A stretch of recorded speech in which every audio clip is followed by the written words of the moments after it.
Since events such as the 7/7 bombings in London and more recently the Woolwich attack, prejudice towards Islam has been on the rise in the UK. Statistics show that as much as 75% of anti-Islamic abuse takes place online. The internet will offer you the platform to not only voice your view, but actually to strengthen it. Perhaps, Muslims have become, in the eyes of, small sections of the public and some sections of the press, as being that group that is responsible, seemingly, for all of society's ills. I'm always really surprised when I'm engaging on the web or in social media at the kind of things that people will say. With an increasing trend for people to share their controversial political views on Twitter and Facebook, is it the young people who use these sites that are in the firing line?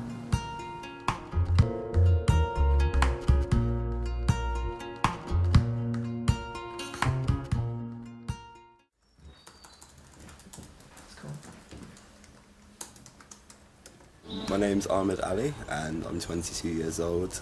My parents were devout Muslims. I am not a practicing Muslim at the minute, however I do still hold some beliefs close to my heart.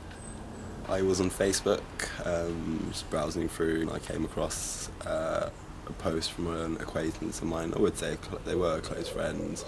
Used to hang about with them quite a bit when I was younger.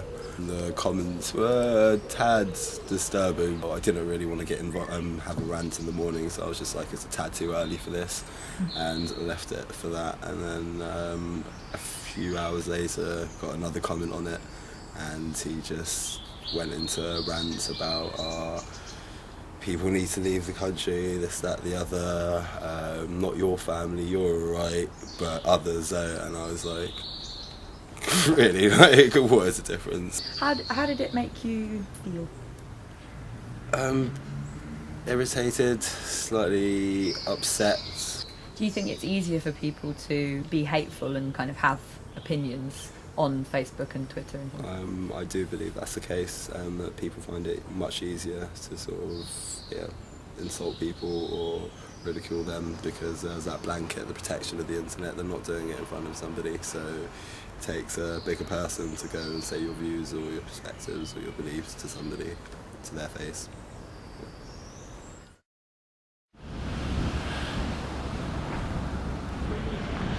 Abuse has been happening online probably because it is easier to abuse someone you don't see. There is a risk that if you are relatively interested in joining some right-wing extremist or Islamist extremist group, you are going to look for that kind of group on the internet, and the internet will offer you the platform. Post the incident at Woolwich, what we've seen is people whose feelings perhaps have been hidden have started to feel more bolder, and they've come out of the woodwork more, and they've become perhaps more openly Islamophobic in a way that they never would have done before.